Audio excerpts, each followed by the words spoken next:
atama sheegay intii oo kursigii jaamac sheegada madoow marka maanta waxaan maqlay anoo oo meel fadhiyo shaqo u socdo ayaa waxa la ii sheegay in kursigii lagu dooranayo Baydhabo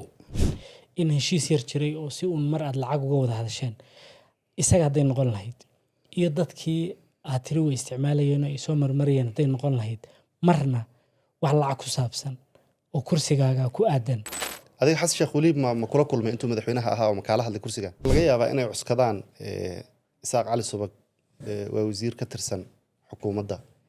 koonfur galbeed hadii aan dambi leeyahay ama la isoo eedeeyay ama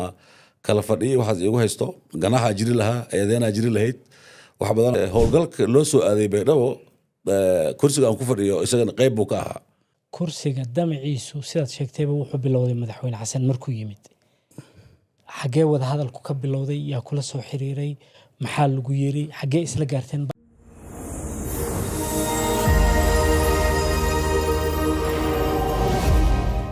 السلام عليكم ورحمة الله وبركاته داوديال كسر دوادة برنامج كيني جد فدي جد كدودها إيه فكرتها هل كدوده كدشان فكرتهونه كوكران ما أنت برنامج كانوا حكوسها بسنة هاي كرسي لمبر لبا بقولي أفر يقولها شعبك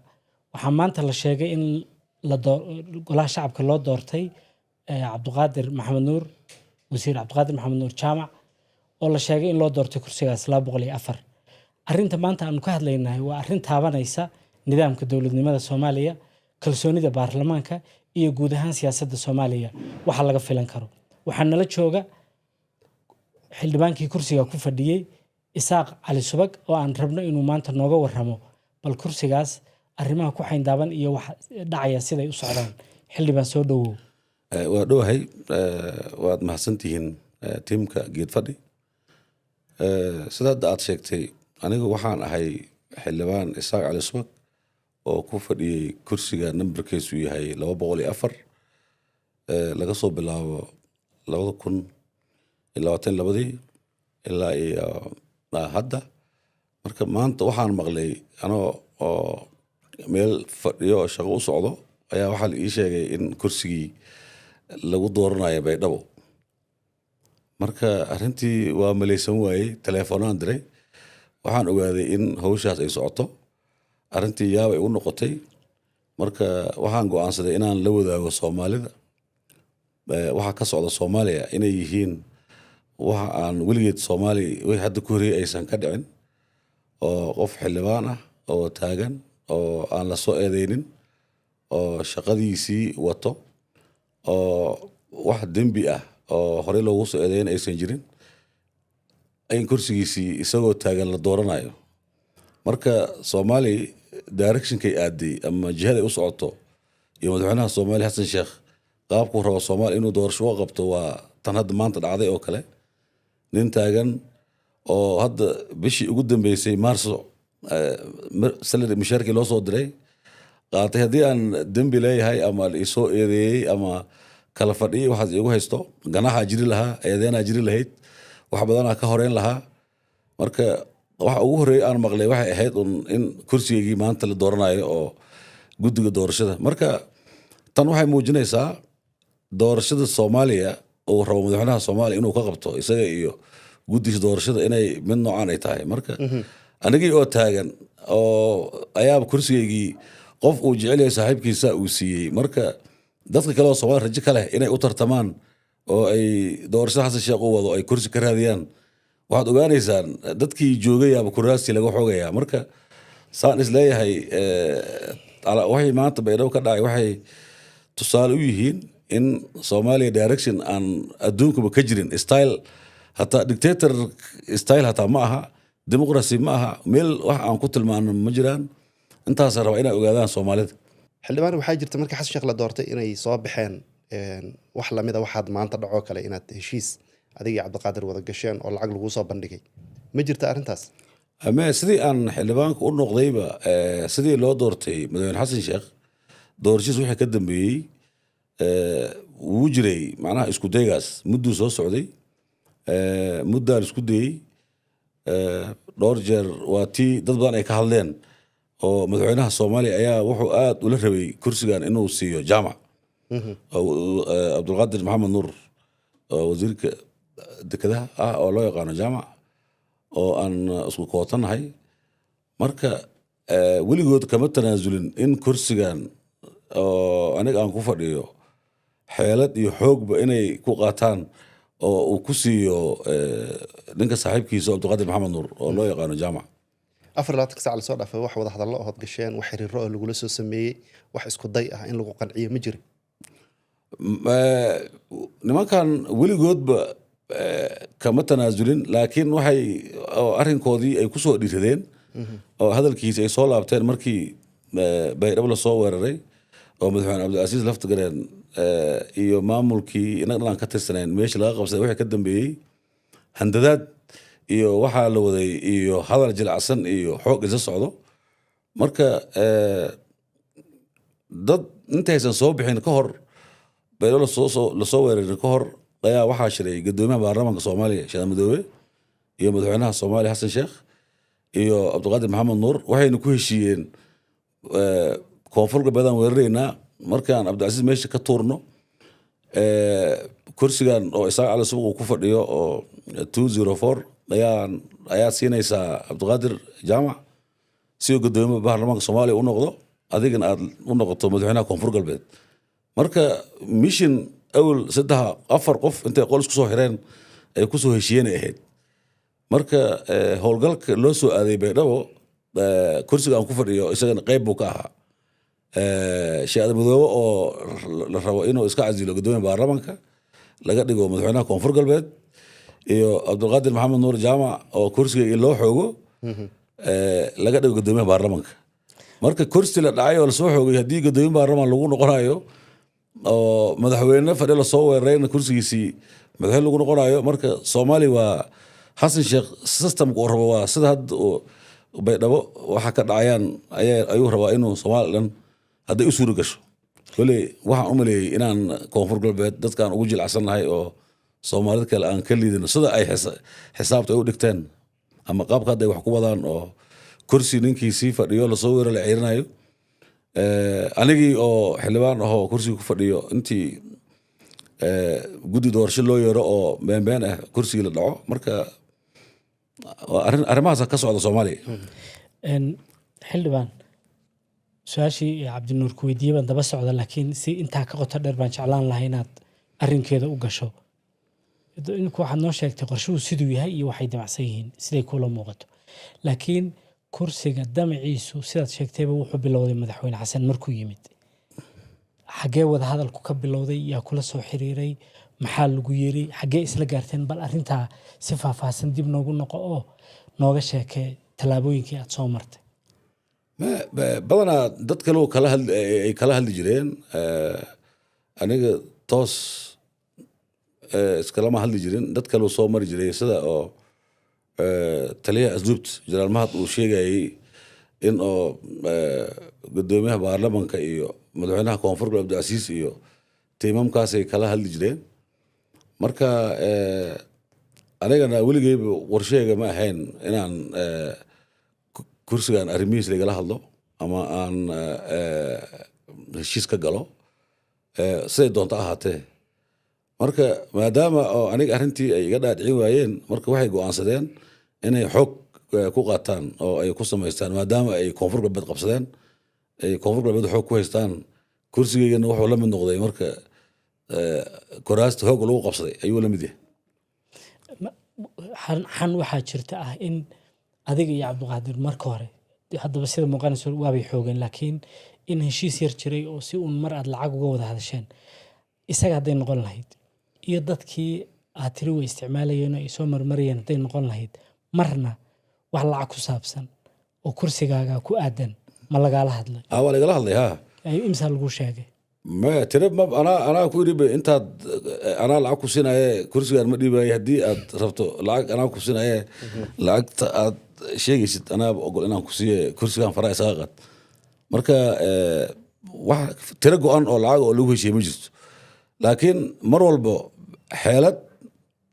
iyo xoog oo wada socdo unbay ay ku hadli jireen marka oo kursigan arrimihiisa laga hadlo xeeladu waa lacagta laakiin dhanka xoogga markaan usoo noqono waa tan maanta dhacday waan ogahay waa tan maanta dhacday laakiin marna ma jirtay in si cagajuglayn ama handadaadi ku jirto in lagu yiraahdo haddaadan lacagta qaadan amaanadna afgaran kursiga waanu kaa qaadanaynaa si ma lagu yiri ase adigun baa iska qiyaastay inay xoogga ku dhammaan doonto aniga toos oo ma aha laakiin markii aan markaan wada hadlaynay gari gardaro kursigan waan qaadanayaa camal waa ku jirtay hadallada gari gardaro kursigan waa inaan qaataa marka qofka la soo maray oo waxaan fududeeyeyna waa guddoomiyaha baarlamaanka sheekh madoobe oo damac madaxweyne koonfur galbeed uu ku jiro oo shuruud looga dhigay in kursigan aniga aan ku fadhiyo inuu jaamaca siiyo hadduu rabo inuu noqdo madaxweynaha koonfur galbeed marka heshiisyada ay galeen ay ku jirtaa raxweyn miro dhexdiisa ay power sharing camal ay ka fiiriyeen marka maadaama sheekh madoobe uu madaxweynaha koonfur galbeed uu noqonayo power sharingkana in cabdiqaadir jaamac inuu noqdo guddoomiyaha baarlamaanka marka lama fiirin processka la maray marka damacaas unbaa ay sawirkaas ay samaysteen saasay marka ay ku go'aansan inay kursigii ay xoog ay ku maamulaan ma laga yaabaa inay cuskadaan isaaq cali subag waa wasiir ka tirsan xukuumadda koonfur galbeed oo maadaama uu asagoo xildhibaan federaala aaday gobolkii sidaasuu yuu kursiga ku waayaya xildhibaanku wasiirka muddaan ahaa maanta ma noqonin iyo shalay wasiirku waxaan ahaa 2023 ilaa hadda marka wax oo maanta aan noqday maaha midda kalena galmudug wasiirka maaliyadda galmudug waa senator oo senatarada soomaaliya ka mid ah wasiirka environmentiga oo galmudug waa isagana waa senator laba wasiir oo galmudug ayaa waxay ka yihiin xildhibaano federaalka marka waa arrin aniga gooniya ma marka wasiirka amniga federaalkana waa senator marka arrintaas dhan ma aha marka waxa ka weyn oo lasoo qorshaystay aa jiray madaxweyne xasan sheekhna weligiisuu la rabay inuu cabdulqaadir maxamed nuur uu xildhibaan ka dhigo kursigan uu siiyo mudduu arrintaas uu qorsheynayay markay baydhabo qabsadeen arrintii waa ka dhabayeen adiga xasan sheekh weli ma kula kulmay intuu madaxweynaha ahaa oo makaala hadlay kursigan maani weligay ma arkinba aniga xasan sheekh weligay ma arkin madaxweynaha qaranka ismaadna arkin adoo xildhibaana 40 sano lasoo dhaafay ma arkin xasan sheekh inisa ma arkin weligay isma arkin isma naqaano kursina iskalama hadlin cajiib marka waxaa dhulxaraash socdo waxaa dastuurka lacag lagu bixinayay waxa 2,000 gunnada la isu qorayay waxaasoo dhan kama soo gaarin weligay ma arkin aniga arrimahaas shuqul kuma lahayn maana arkin villa soomaaliya intuu madaxweyne xasan sheekh joogay weligay ma tegin meeshaan villa hargeysa meel aan ka hayn oo hoolka baarlamaanka meel aan ahayn ma tegin mana arkin ismana naqaano duulaanka baydhabo markuu dhacay madaxweynaha uu ka soo baxay iyo usbuucii waxaan la qabanqaabinaya xaggee joogta adiga xamar aa lagu xanibay aniga iyo xildhibaan mukhtaar borow iyo xildhibaan murjaan dhowr xildhibaan aan ahayn waxaan joognay xamar inaan nairobi soo aadnaan rabnay waana loo diiday marka markii ugu dambeysay xildhibaan ka mid ah guddoomiyaha baarlamaanka u tegey wuxuu yidhi talaadadaad baxaysaan wixii talaadada ka horeeyana wax xildhibaan oo safraayo ma laha marka 3 jeer 4 jeer camal lagu soo eelboorka lagu celiyey marka guddoomiyihii inaad safarto kaa xanibaba haddana kursiga ninka kala fadhiyo ma soo xaadirin marka haddaan maxaa mashaar la ii siinaya haddaanan kala fadhi soo xaadiraynin mashaarka sababta gudnada loo siinaya maxay ahayd arrintaasoo dhan waa un iska wax justification oo la rabo in lagu xalaalaysto kursiga ay dhaceen ay rabaan inay ku xalaalaystaan marka qorshahan qorsho oo duulaankii southwest lagu soo duulay ayuu ka mid ahaa kursigan aan ku fadhiyo in markii la tago oo go-aan ay ahayd intuusan madaxweynaha cabdiqaadir uusan kusoo laaban xamar soo xildhibaan inuu soo laabto arrintan adiga kugu dhacday ma u malaynaysaa maadaama saad sheegtay koonfur galbeed markii la qabsaday qorshihii lagu qabsaday iyo duulaankii lagu soo duulayba kursiga madaxweynaha iyo inta ka hooseyso idil kaaguna uu qeyb ka yahay lasoo weeraray in arrintan kursi xoogidda baarlamaanku ay sii soconayso kuraas badan oo kuwa kala haba inoo dambeeyaane koonfur galbeeda la qaadan doono ha kuraas badan oo koonfur galbeed la qaadan doonaa oo kuwa hadda la dooran doona ma hadda kuwa hadda ku fadhiyaaba kuraas laga qaadan doonaa marka qof walba qofku u xanaaqsan yahay ayuu raba inuu kursi ka qaato waxaan u fududeynayo madaxweynaha Soomaaliya Xasan Sheekh iyo gudoomiyaha baarlamaanka ay rabaan inay u fududeeyaan qof walba qofku rabo oo xanaaqsan inuu kursi qaato rabo kuraas hadda aad isleedahay ma jiraan waxaa sida kaaga u calaamadaysnaa maadaama aad sheegtay in bilowgiiba uu jaamac kursiga soo hunguriyey oo muddo lagaala hadlayay oo la idinkala dab qaadayay ma jiraan kuraas kale oo aad isleedahay calaamad baa ku taallo oo kuraasta loo soo socday ka mid yihiin wallaahi kuraas digil mirifle dhanaa loo socdaa kegile maaha waan ogahay laakiin kuraas badan oo digil mirifle ay leeyihiin oo in la qaato la rabo way jiraan laakiin hadda ka hor dhici maayo waa inaad u digta miyaanay ahayn soomaalina sii ogaato oo ta kugu dhacday aanay xildhibaano kale ku dhicin oo reerkiina haddaan hadda laga taxadirin oo aanan laga dagaalamin sida hadda muuqato dad badan oo hadda xildhibaano oo joogo ayaa kursigooga weyn doono kolley sida hadda muuqato targetka ugu weyn waa kuwa digil mirifle sababtu isteedada kale sababta loo weerari waayo oo isteedka loo soo weeraray unbaa u sabab ah marka adiga goljilaac laga arkay maxay tahay lacagtan lagugula soo qamaamayo iyo kursigaaga damacan waalina lala soo aadayo ma duruuf dhaqaala laga arkaa maxay tahay maxaa adiga bajaabkaaga loo koonfur galbeed waxa lagu arkay maana lagu arkay koonfur galbeed waxa lagu arkay oo hadda loo soo weeraray oo isteedka aan loo weerarin unbaa lagu arkay kursigeyga iyo koonfur galbeed waa isku mid isku si ay u arkeen adi xildhibaanimada ka hor maxaa qabanaysa xildhibaanimada ka hor waxaan ahaa wasiirka amniga ee koonfur galbeed haddana waxaan ahaa wasiirka caafimaadka ee koonfur galbeed xilligii madaxweyne Shariif Xasan madaxweynaha ka ahaa 2015 waxaan noqday wasiirka caafimaadka koonfur galbeed 2019 waxaan noqday wasiirka amniga haddana waxaan ahay wasiirka beeraha koonfur galbeed iyo xildhibaan federaal ka horna UN kan u shaqeyn jiray shaqaalaha UN kan ahaa 2014 December aan ka tagay oo aan ku soo biiray koonfur galbeed asaas ah UN goorma shaqo bilowday 2000 marka 14 sano u shaqeeyay siyaasadda u soo wareegay ayaan u soo wareegay marka laakiin siyaasaddan u soo wareegay arrinaan ka shaqeeyay mid hadda Xasan Sheekh uu wada maaha noocan weliga anaga aragnay maaha hataa aan ku fikirnay hataa maaha xildhibaan isu u jiif markuu soo kacay la yidhi hoolkaa lagu jiraa kursiga yar dooranaya marka waa arrin Soomaaliya ku cusub kolley tanna waxay calaamad u tahay doorsida uu rabo madaxweynaha Soomaaliya inuu Soomaaliya ka qabto waa mid hadda aniga kursigeyga lagu boobayay iyo waxa ka sii daran unbaa kolley Soomaaliya u socotaa haddaan laga gaarin xildhibaan aanu ka dhignaba in eedaynta ay kugu eedeeyeen oo inaad kala fadhiyo maqnayd ay runta iyada ay cuskanayaan nidaamkii la mari lahaa processkii ay ahayd in lagu marsiiyo bal Soomaali u sheeg process kule heer hoosaada jiro guddiga anshaxa oo baarlamaanka jiro gudoomiye ay leeyihiin ganaaxa ka horeeyo digniina ka horeyso process badana ka horeeyo intaanan go-aankaas la gaarin intaan xubinimada baarlamaanka la waayin process badana lasoo maraa jiro marka ugu dambayso la waayayo yaa go-aanka qalinka kursiga lagu waayay yaa leh ma constitutionkii hore mise midka hadda hase uu samaystay kan waaba la isku haystay kii hore in loo codeeyo oo baarlamaanka ay u codeeyaan baarlamaanku inuu codeeyo ka cusubna ma aqaan waxa ku qoran mataqaani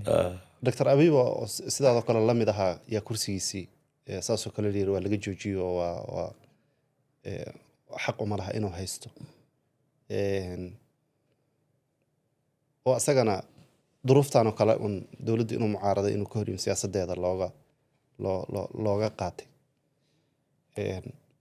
baarlamaankeenuna baarlamaan adduunyadu taakulayso oo sharci dejintiisa iyo howlihiisa gacanta lagula jiro waay dadka Soomaali taakuleeya ee baarlamaankeeda taakuleeya sharci iyo kala dambeyn raba inuu wadanka gaaro iyo dowlad wanaag maxaad faraysaa waxaan farayaa meeshu sharci kala dambeyn kama jiro marka waa awoodiya lagu tumanayaa nin walba wuxuu doono sameynayaa qofkii doonaa mishaar laga joojinayaa qofkii doonaa kursigiisii la qaadanayaa qofkii la rabaa sidii doon laga yeelayaa marka meel oo kala dambeyn iyo sharci oo xataa xishood xataa ka jira maaha marka meeshaas waxa ka jiro wax hadda aan qiyaasi karna maaha sida oo gudoomiyaha baarlamaanka Soomaaliya uu u wado si la aqbali kara maaha kale beesha caalamkana iyo cidda taakulaysa waxa u sheegaynaa in meeshaas aysan ka jirin wax sharci iyo kala dambeyn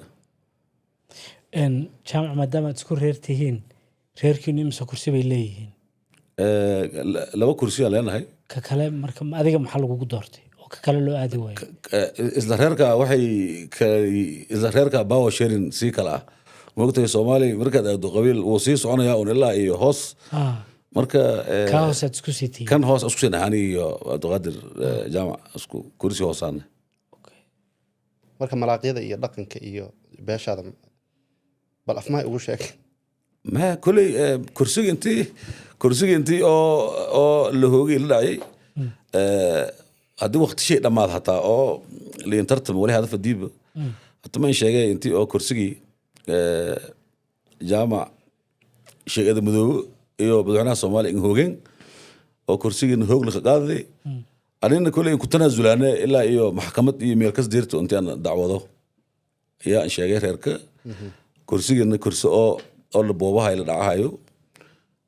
maan may boobaha dhacaye madaxweynaha Soomaaliya Xasan Sheekh iyo gudoomiyaha baarlamaanka Soomaaliya mana leen dhacaye lanko saaxiibsho oo Abdulqaadir Maxamed Nuur oo isim kasaasan oo wasiir jaamac wasiirka dekedaha maxkamadaha loo dacwoonaa xagee yaalaan maxkamadaha loo dacwoonaa Soomaalida kamid ah Soomaalida aan sheegana Soomaalida leen sheegay maxkamad Soomaaliya yar leen sheegay tan East Africa in sheegana wala maxkamada wala lamba doogan dheego ka dacwadan oo warkaan welo lamba doogan dheego hadii hadalkeena maqlaysaba waanu dacwoonaynaa Allahu akbar waxaan rabaa inaan dardaaran yar raaciyo oo aan la dardaarmayo xildhibaanada Soomaaliyeed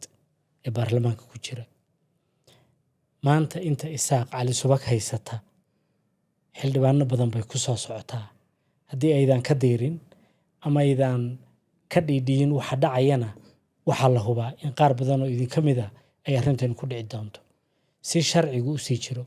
kalsoonida baarlamaanka lagu qabay ay u jirto dowladnimada Soomaaliyeed iyo siyaasadda iyo Soomaaliya wax isla fahamkeedu uu sii shaqeeyo fadlan xildhibaan ka dhiidhi arrintan ama online ku code ama xarunta baarlamaanka fadhi waxa ku sugaya waxa Isaaq Cali Subag maanta kursigiisa ku dhacay barnaamijkan intaas noogu egyahay Cartalk iyo Somali Stream aad ka daawanaysaan aniga iyo Cabdikariin ayaa idin daadihinaynay xildhibaan Isaaq Cali Subagna martibu noogu ahaa intaan barnaamij kale ku kulmi doono iyo geed fadhi kale amaana Allah